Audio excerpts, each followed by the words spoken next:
जय हनुमान, जय बागेश्वर धाम सरकार। दोस्तों, क्या आप जानते हैं कि आपके घर के आंगन में मौजूद सूखी तुलसी, जिसे आप शायद किसी काम का नहीं समझते, वो 10 जुलाई को आपके जीवन की सबसे बड़ी दरिद्रता दूर कर सकती है। जी हाँ, 10 जुलाई योगिनी एकादशी का वो चमत्कारी और अत्यंत गुप्त दिन है जब ब्रह्मांड की ऊर्जा एक विशेष कोण पर होती है। इस दिन तुलसी की सूखी लकड़ी का एक ऐसा रहस्यमय और अचूक उपाय किया जाता है जिसके बारे में हमारे प्राचीन ग्रंथों में बहुत ही गढ़ बातें लिखी गई हैं। लेकिन एक बात का विशेष ध्यान रखें, इस उपाय को करते समय एक ऐसी भयंकर गलती है जो 90% लोग अनजाने में कर बैठते हैं और उसका परिणाम बहुत भयानक होता है। वो गलती क्या है, ये आपको जानना बहुत जरूरी है, वरना सारा उपाय उल्टा पड़ सकता है। वो रहस्यमय गलती मैं आपको इस उपाय के दौरान ही बताऊंगा, इसलिए एक भी शब्द को अनदेखा मत कीजिएगा। योगिनी एकादशी कोई साधारण एकादशी नहीं है। पुराणों के अनुसार ये वो दिन है जब भगवान विष्णु योग निद्रा में जाने से पहले अपने दोस्तों के लिए कृपा का एक विशेष द्वार खुला छोड़ देते हैं। इस एकादशी का प्रभाव इतना तीव्र होता है कि जो व्यक्ति सही विधि से तुलसी की लकड़ी का ये प्रयोग कर लेता है, उसके 7 जन्मों के पाप और आर्थिक कष्ट जड़ से खत्म हो जाते हैं।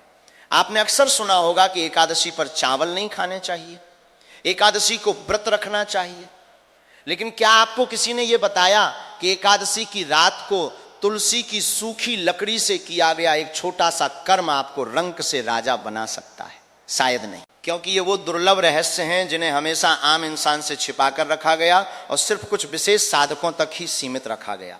आखिर योगिनी एकादशी में ऐसा क्या खास है जो इसे इतना शक्तिशाली बनाता है? इसके पीछे एक बहुत ही रहस्यमय और पुरानी कथा जुड़ी हुई है जिसका सीधा संबंध कुबेर के खजाने से है।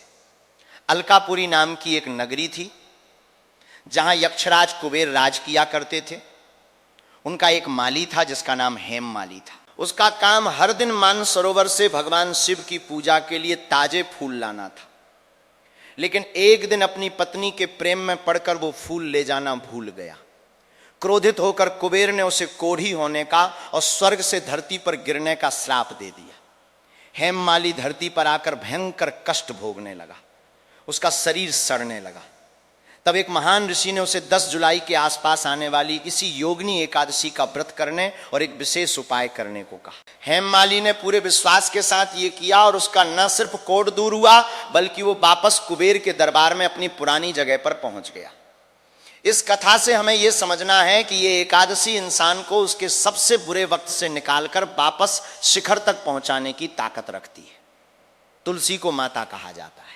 ये एकादशी इंसान को एकल बुरे वक्त से निकालकर वापस शिखर तक पहुंचाने की ताकत रखती है। और संभेवती को माता कहा जाता है, तुलसी को मां, ये तो हम सब जानते हैं। जब तुलसी का पौधा हरा भरा होता है तब वो साक्षात लक्ष्मी का रूप होता है, लेकिन जब वो सूख जाता है तो लोग अक्सर उसे निकालकर जल में प्रवाहित कर देते हैं या कहीं भी डाल देते हैं। ये सबसे बड़ी मूर्खता है। तंत्र शास्त्र और विष्णु पुराण के अनुसार तुलसी की सूखी लकड़ी में वो प्रचंड ऊर्जा समाहित हो जाती है जो किसी भी तरह की नकारात्मक शक्ति को भस्म कर सकती है। जब कोई पौधा सूखता है तो उसकी सारी प्राण ऊर्जा उसकी जड़ों और उसके मुख्य तने में सिमट जाती है। वो सूखी लकड़ी असल में एक पावर हाउस बन जाती है। 10 जुलाई के दिन जब एकादशी का व्रत और भगवान श्रीहरि की विशेष कृपा बरस रही हो, तब यही सूखी लकड़ी आपके लिए एक चमत्कारी यंत्र का काम करती है। हम उस मुख्य उपाय की तरफ बढ़ रहे हैं जो आपको 10 जुलाई के दिन करना है। पर मैं आपको फिर याद दिला दूं कि वो भयंकर गलती जो लोग करते हैं उसे भूल कर भी मत कीजिएगा। अगर आप उस गलती को कर गए तो फिर कोई भी अनुष्ठान आपको फल नहीं देगा। मैं आपको वो सही तरीका बताने जा रहा हूं जिससे ये उपाय सटीक तरीके से काम करेगा और आपको तुरंत इसका असर दिखना शुरू हो जाएगा। 10 जुलाई योगिनी एकादशी की शाम को जब सूर्य अस्त हो रहा हो, जिसे हम गोधुल वेला कहते हैं, ये समय बहुत ही रहस्यमय होता है। ये दिन और रात के मिलने का समय है। इस समय ब्रह्मांड में नकारात्मक और सकारात्मक दोनों ऊर्जाएं बहुत सक्रिय होती हैं। आपको स्नान करके स्वच्छ वस्त्र धारण करने हैं। इसके बाद आपके घर में या कहीं भी जो तुलसी का पौधा सूख चुका हो, उसकी एक छोटी सी टहनी, एक छोटी सी लकड़ी आपको निकालनी है। ध्यान रहे, लकड़ी निकालते समय माता तुलसी से क्षमा जरूर मांगे और प्रार्थना करें कि हे माता, मैं अपनी दरिद्रता और संकटों को दूर करने के लिए आपके इस पवित्र अंश को ग्रहण कर रहा हूं।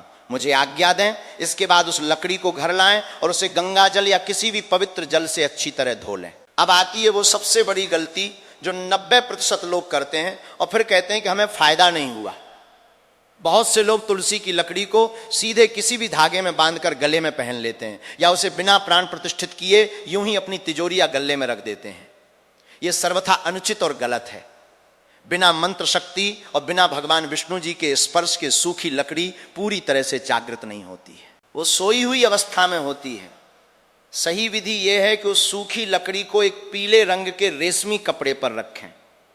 अब भगवान विष्णु या लड्डू गोपाल की मूर्ति के सामने उसे स्थापित करें।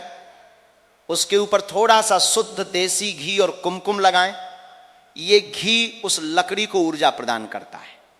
क्या आप जानते हैं कि पूजा करते समय आपका मुख किस दिशा में होना चाहिए? ये एक बहुत ही बारीक लेकिन महत्वपूर्ण बात है जिसे लोग अक्सर नजरअंदाज कर देते हैं। जब आप 10 जुलाई की शाम को तुलसी की सूखी लकड़ी का ये चमत्कारिक उपाय कर रहे हो तो ध्यान रखें कि आपका मुख पूर्व या उत्तर दिशा की ओर होना चाहिए। उत्तर दिशा भगवान कुबेर की दिशा मानी जाती है और पूर्व दिशा से साक्षात सूर्य देव की ऊर्जा आती है। जब आप उत्तर दिशा की तरफ मुख करके इस लकड़ी को सिद्ध करते हैं तो सीधे तौर पर आप कुबेर के खजाने को अपने घर की तरफ आकर्षित कर रहे होते हैं। इसके बाद आपको एक बहुत ही शक्तिशाली और दुर्लभ मंत्र का 108 बार जाप करना है। आप चाहें तो तुलसी की माला से या चंदन की माला से जाप कर सकते हैं। ये मंत्र कोई साधारण मंत्र नहीं है। ओम नमो भगवते वासुदेवाय, ये तो आप जानते हैं। लेकिन इस दिन आपको ओम श्री हा श्री सिद्ध लक्ष्मी नमः का मानसिक जाप भी करना है। जब आप जाप कर रहे हो तो आपका पूरा ध्यान उस तुलसी की लकड़ी पर केंद्रित होना चाहिए। अपनी आंखें बंद करें और ये महसूस करें कि ब्रह्मांड की सारी सकारात्मक ऊर्जा, भगवान विष्णु का पीला प्रकाश और माता लक्ष्मी की सुनहरी कृपा उस सूखी लकड़ी में सीधे प्रवेश कर रही है। ये वो समय होता है जब आपके घर का वातावरण पूरी तरह से बदलने लगता है। आपको खुद अपने भीतर एक अजीब सी शांति और एक बहुत ही दिव्य ऊर्जा का अनुभव होने लगेगा। आपको ऐसा लगेगा जैसे आपके कंधों से कोई बहुत बड़ा बोझ उतर गया है। जब आप आंखें बंद करके ध्यान लगा रहे हो तो एक विशेष कल्पना आपको करनी है। आपको अपने मन की आंखों से देखना है कि एक बहुत ही दिव्य और तेज सफेद रोशनी आसमान से उतर रही है और आपके घर के उस स्थान पर आ रही है जहां आपने वो सूखी लकड़ी रखी है। ये सफेद रोशनी सीधे भगवान विष्णु के बैकुंठ लोक से आ रही है। जैसे जैसे ये रोशनी उस लकड़ी में समा रही है वैसे वैसे वो लकड़ी सोने के रंग की चमकने लगी है। ये मानसिक दर्शन आपके अवचेतन मन यानी सबकॉन्शियस माइंड को सीधे ब्रह्मांड की उस महान ऊर्जा से जोड़ देता है जिसे मैनिफेस्टेशन कहते हैं।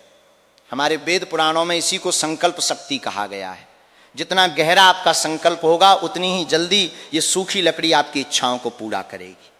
जाप पूरा होने के बाद उस सूखी लकड़ी को उस पीले कपड़े में बांधकर एक छोटी सी पोटली बना लें। अब इस पोटली को अपनी तिजोरी में अपने धन रखने के स्थान पर या अपने व्यापारिक गल्ले में रख दें।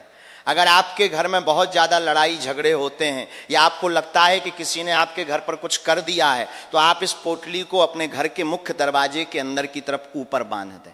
आप चाहें तो एक बहुत ही छोटी सी लकड़ी को लाल धागे में बांधकर अपने दाहिने हाथ में या गले में भी धारण कर सकते हैं। ये लकड़ी एक अभेद कवच की तरह काम करती है।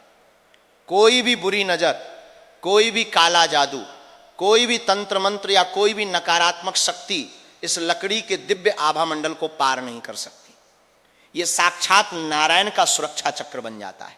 अगर हम इसे वैज्ञानिक नजरिए से भी देखें तो तुलसी के अंदर भारी मात्रा में इलेक्ट्रोमैग्नेटिक ऊर्जा सोखने की क्षमता होती है। जब हम उस पर घी लगाते हैं और मंत्रों की ध्वनि का उच्चारण करते हैं तो ध्वनि की तरंगे उस लकड़ी के मॉलिक्यूलर स्ट्रक्चर में बदलाव कर देती है।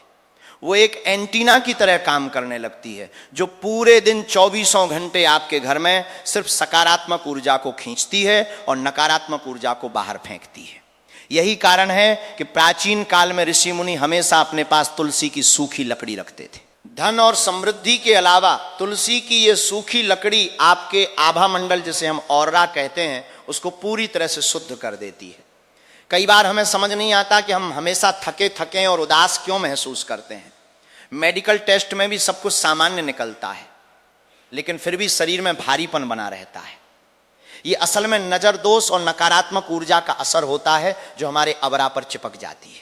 जब आप तुलसी की उस अभिमंत्रित सूखी लकड़ी को अपने पास रखते हैं तो वो आपके शरीर के 7 चक्रों को बैलेंस करने लगती है। खासकर आपका हृदय चक्र, जिसे अनाहत चक्र कहते हैं, वो पूरी तरह से खुल जाता है। इससे आपके अंदर एक गजब का आत्मविश्वास और निडरता पैदा होती है। आप जो भी फैसले लेंगे वो एकदम सही साबित होंगे, लोग आपकी बातों से प्रभावित होने लगेंगे। ये तुलसी की लकड़ी आपके व्यक्तित्व में एक ऐसा तेज भर देती है कि जो भी आपसे मिलेगा वो आपकी तरफ आकर्षित हुए बिना नहीं रह पाएगा। पुराने समय की एक और सत्य घटना है जो इस उपाय की ताकत को साबित करती है।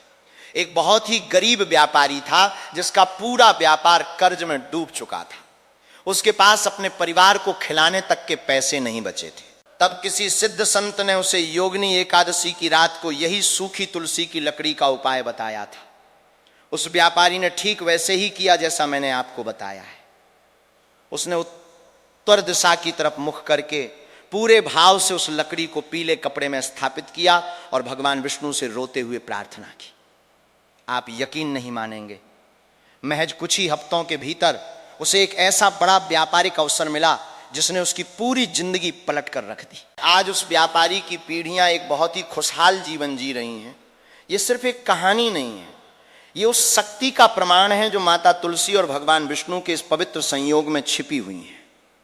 एक सवाल आपके मन में और आ सकता है कि अगर हम तुलसी की एक लकड़ी निकाल लें तो बाकी बचे हुए सूखे पौधे का क्या करें?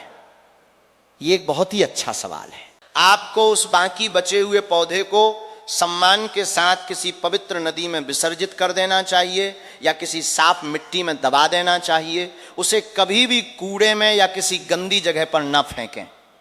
माता तुलसी का अपमान आपको बहुत भारी पड़ सकता है।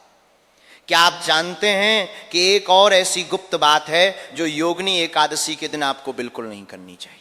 जी हाँ, इस दिन भूलकर भी किसी दूसरे के घर का अन्न ग्रहण नहीं करना चाहिए और ना ही किसी से उधार लेना चाहिए।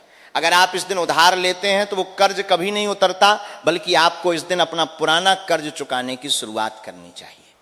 अगर आप तुलसी की लकड़ी का ये उपाय करने के बाद किसी भी गरीब को या किसी भी जानवर को भोजन कराते हैं तो इस उपाय का असर 10 गुना ज्यादा तेजी से होता है। जैसे ही आप 10 जुलाई को ये अचूक उपाय करेंगे, उसके अगले कुछ ही दिनों में, बल्कि मैं तो कहूंगा कि अगले ही दिन से आपको चमत्कार दिखने शुरू हो जाएंगे।